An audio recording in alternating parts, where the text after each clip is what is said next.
Charles Bronson walks onto the set of a prison drama when the head guard advisor, a 20-year veteran of San Quentin, takes one look at his Hollywood clothes and sneers. Another pretty boy actor playing convict. You want to be believable? Show me tough. What happens in the next 30 seconds doesn't just earn the guards' respect. It creates a story that gets told in prison yards for the next 40 years. San Rafael, California, October 1973. Monday morning, 7 a.m. The abandoned Marin County Jail, temporarily converted into a movie set for Mr. Majestic. Gray concrete walls, steel bars, the lingering smell of institutional disinfectant, and decades of human desperation. The kind of place where weakness gets you killed and respect is earned through actions, not words. Charles Bronson steps through the heavy metal door, script in hand, wearing clean jeans and a button-down shirt. At 52 years old, he's preparing to play a melon farmer who ends up in prison, a man who refuses to be broken by the system or the criminals within it. The role requires authenticity that pretty boy actors can't fake. It demands the kind of presence that comes from understanding real hardship. The film crew bustles around, setting up lights and cameras, transforming the abandoned facility into a working movie set. But the atmosphere feels different from other Hollywood productions. More tense, more real. Because the technical advisor isn't some retired cop or Hollywood consultant. He's Frank Diesel Murphy, 20-year veteran guard from San Quentin, a man who's seen everything prison has to offer and lived to talk about it. Diesel is 6'2", 240 pounds of muscle and scar tissue, built like a concrete bunker with eyes like a hawk. Hands that have broken up riots and restrained killers. A voice that can command respect in a cell block full of lifers. He's here because the director wants authenticity, wants someone who knows how real prisons work, how real convicts move, how real guards survive. But Diesel has his doubts about Hollywood's ability to portray his world accurately. He's seen too many movies that turn prison into entertainment, that glamorize violence and miss the psychological warfare that really defines life behind bars. And Charles Bronson, despite his reputation for tough guy roles, looks too clean, too soft, too much like someone playing dress-up. Charles approaches Diesel respectfully, extends his hand for introduction. Mr. Murphy, I'm Charles Bronson, looking forward to working with you. Diesel shakes his hand, studies his face, his posture, his energy, looking for tells, looking for weakness, looking for the soft spots that would make him vulnerable in a real prison environment. Mr. Bronson, Diesel says, his voice carrying the authority of 2 decades commanding dangerous men. I've seen your movies. You play tough guys real well on screen. But this place, he gestures around the abandoned jail. This place don't care about your reputation. This place eats movie stars for breakfast. Charles listens quietly. Doesn't take offense, doesn't get defensive, just waits to hear what Diesel really wants to say. See, the problem with actors, Diesel continues, is you think tough is about scowling and talking hard. But real tough is about presence. About looking a man in the eye who's got nothing to lose and making him think twice. About walking into a yard full of killers and rapists and making them respect you without saying a word. The film crew pretends not to listen, but everyone's attention is focused on this conversation. The director stops adjusting his camera. The sound guy pauses his equipment check. Everyone senses something important happening. You want to play a convict? Diesel asks. You want to be believable? Then show me tough. Show me what you'd do if you walked into San Quentin tomorrow and some lifer decided to test you. Charles sets down his script, looks around the converted jail set, then back at Diesel, with those steady eyes that have stared down real danger in real situations long before Hollywood ever existed. Mr. Murphy, Charles says quietly, may I tell you something about prison? Diesel's eyebrows raise slightly. Most actors would back down now, make excuses, defer to his expertise, but Charles isn't retreating. I've never been to prison, Charles continues. But I grew up in conditions that would break most men. Pennsylvania coal country. 11 kids in a family. Father dead at 10. Poverty so deep that going hungry wasn't unusual, it was normal. Charles takes a step closer, not aggressive, just closing the distance between them until they're eye to eye, man to man. I learned early that the world is full of men who think they can take what they want from people they see as weak, bullies, predators.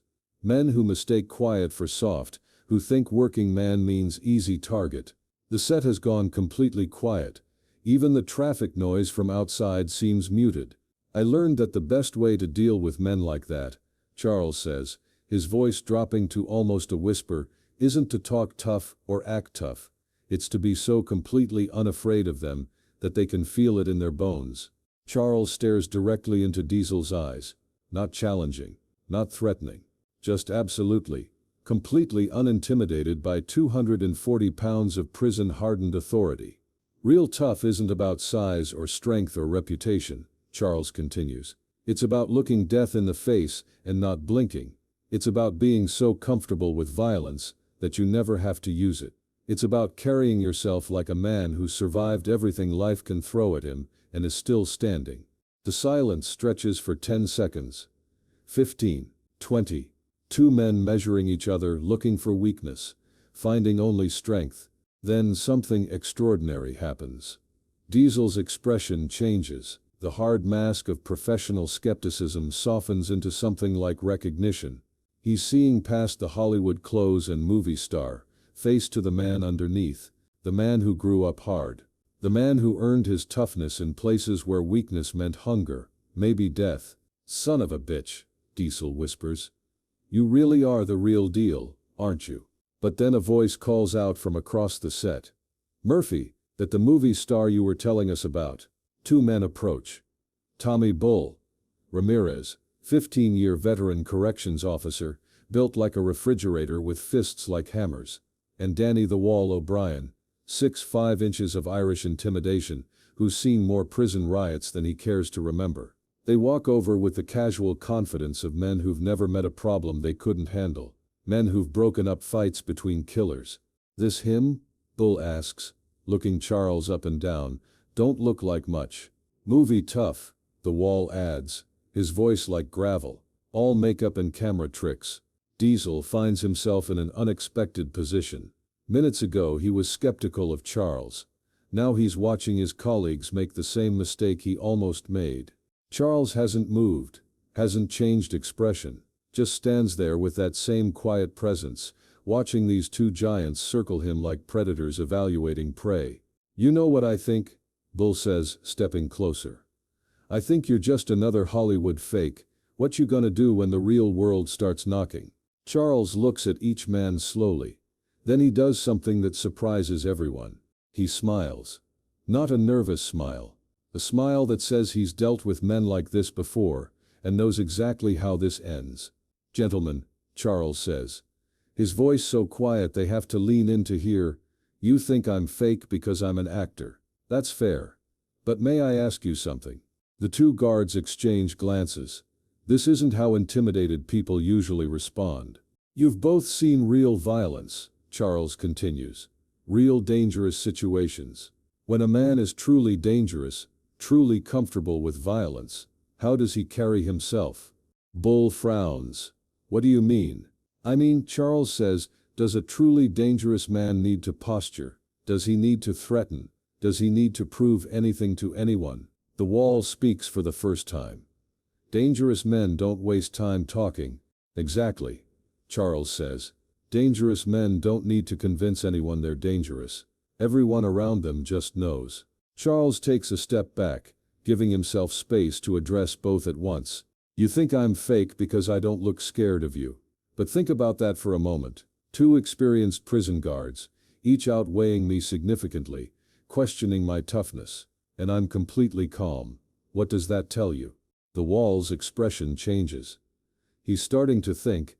Either I'm stupid, Charles continues, or I'm comfortable. And gentlemen, I didn't survive Pennsylvania coal country by being stupid. The atmosphere on set begins to shift. Something in Charles's tone, his absolute lack of fear, is making these hardened men reconsider their assumptions. I grew up with nothing, Charles continues. Father dead, family starving, no heat in winter. You know what that teaches you? It teaches you that everything else is manageable. Prison? That's just another kind of poverty. Another situation to survive.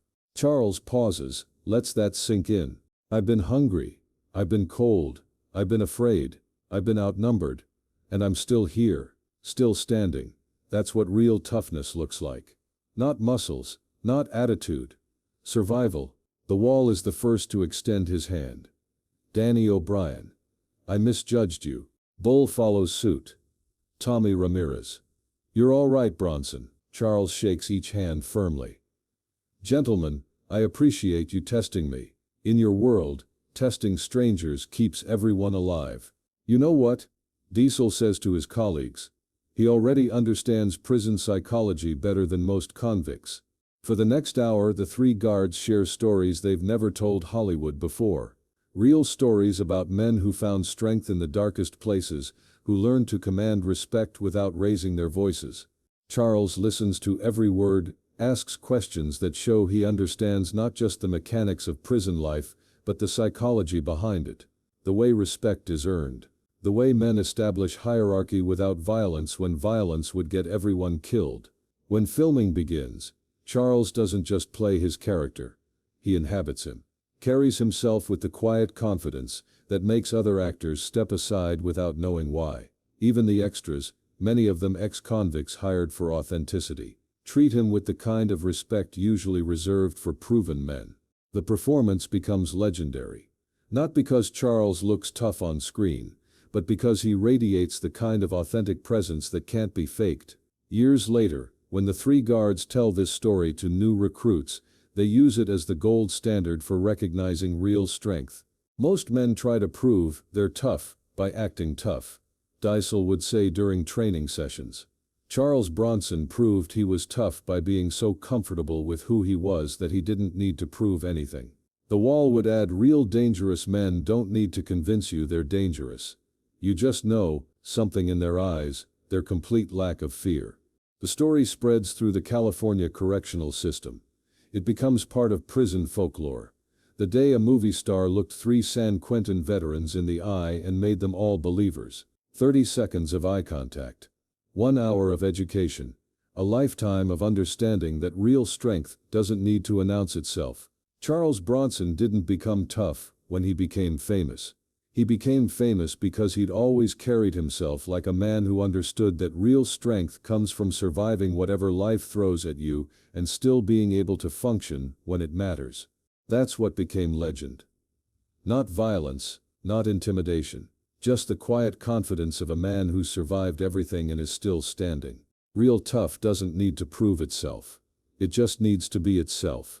And when it is, everyone around it recognizes exactly what they're looking at.